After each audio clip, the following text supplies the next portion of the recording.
Hello guys welcome back to the channel. तो केने আছে আপোনালোক আশা কৰোঁ আপুনি সব ঠিকে আছে। পুনৰ এবাৰ স্বাগতম জনাইছোঁ নতুন এক ব্লগৰ সৈতে। আজি আমি আহিছোঁ নাৰ্চাৰীলৈ, যিহেতুকে ঠাণ্ডা দিন আহিছে, ধুনীয়া ধুনীয়া ফুলৰ ছিজন যিহেতু ঠাণ্ডা দিনত।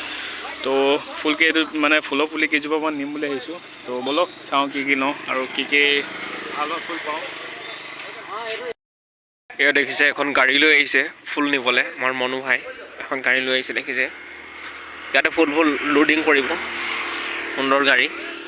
আৰু ভিতৰলৈ আহিছোঁ, এয়া দেখিছে কি ধুনীয়াকৈ এইবোৰ ইন্দ্ৰমালতী ফুলি আছে, দেখিছে নাই? আমাৰ নাৰ্চাৰীতে পাব, অকল কম দামত পাব। দেখিছে এইবোৰ নাৰ্চাৰী হয়।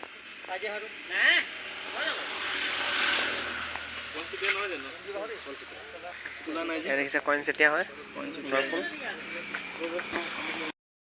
গ্ৰাহক আহিছে। এই ভাইটি, তুমি কি ফুল ল'বলৈ আহিলা? পিটনীয়া ল'বা ন? চাওঁ দেখুৱাচোন পিটনীয়া কেনেকুৱা।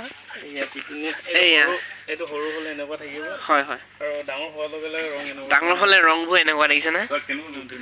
ধুনীয়া ধুনীয়া আপোনাৰ ৰেড পাব, এইবোৰ পিংক পাব, এনেকৈ অঁ এইটো চা বাচ্ছা পৰা গৈ পিনে বৰা হৈছে। মই এইটো নিম, 10জোপা নিম, 10জোপা নি থৈছোঁ, টোটেল মোৰ 30জোপা হ'ব। হয়, আৰু ডেন্থাছ নিম কেইজোপামান। এইকেইটা ডেন্থাছ হয়, যিসকলে নাজানে তেওঁলোকে চাই ল'ব।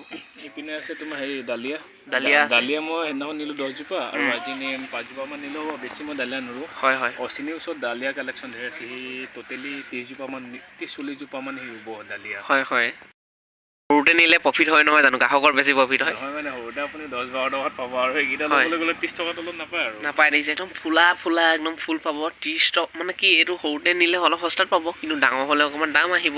যিহেতুকে আপোনালোকে ফুল ভাল পায়, সেইকাৰণে আপোনালোকে দাম দিবলৈও বেয়া নাপায় বাৰু। পেকিং কৰাই দিয়ক, মই যাওঁগৈ। দাদা এবাৰ ছিজনাৰী ফুল কি আহিছে বাৰু অলপ জনাবচোন।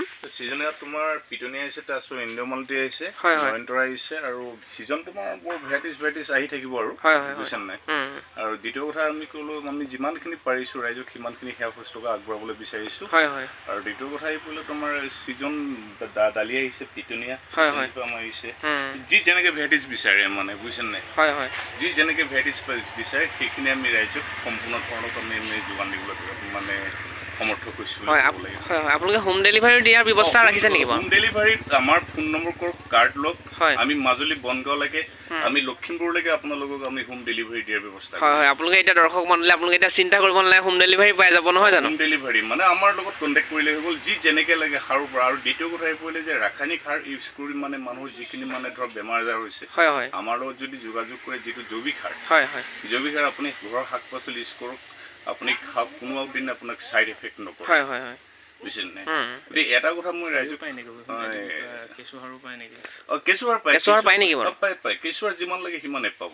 আৰু জৈৱিক সাৰসমূহ পাব চাগে আপোনালোকে? অল এভৰিথিং জৈৱিক সাৰ। কাৰণ আমি যোৱা বছৰ মাজুলী ল'ৰাজনে আলু খেতি কৰিছিলে জৈৱিক সাৰ, উৎপাদনটো মানে অন্যতকৈ বহুত বেছি হৈছে, বুজিছে নাই। গতিকে মই এটা আশাবাদী যে ঢকুৱাখানা ৰাইজে আভা নাৰ্চাৰীক বা ঢকুৱাখানা নহ'লে লখিমপুৰ জিলাৰ আভা নাৰ্চাৰীক সম্পূৰ্ণ ধৰণৰ এটা আঁকোৱালি ল'ব। আৰু ৰাইজৰ আশীৰ্বাদ বিচাৰিছোঁ, মৰম বিচাৰিছোঁ, যাতে আমি কেনেকৈ আগবাঢ়ি যাব পাৰোঁ।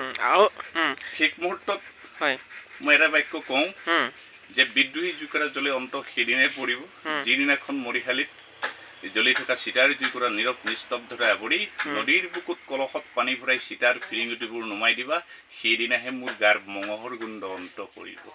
ৰাইজৰ আশীৰ্বাদ লাগে, আশীৰ্বাদ দিয়ক। আমি যাতে আভা নাৰ্চাৰীখন লখিমপুৰ ডিষ্ট্ৰিক্টৰ ভিতৰত এটা ৰেকৰ্ড কৰিব পাৰোঁ, লখিমপুৰ ডিষ্ট্ৰিক্টৰ এটা দখল কৰিব পাৰোঁ, মই কিন্তু আশাবাদী। ধন্যবাদ দেই, ধন্যবাদ থাকিল। ইয়াত দেখিছে আপোনালোকে। তো গাইজ মই ল'লোঁ, আমিও ল'লোঁ ফুল চুলবোৰ। এতিয়া আমি গৈ থাকোঁ আৰু নে কি কোৱা? ব'লক। আৰু ইয়াত দেখিছে জেনেৰেল প্ৰাইজত পাব 10 টকাৰ পৰা আৰম্ভ কৰি পিনে সকলো ধৰণৰ ফুল পাব। যদি ভিডিঅ' চাই ভাল পাইছে তেনেহ'লে লাইক কমেণ্ট ছাবস্ক্ৰাইব কৰি দিব। ধন্যবাদ।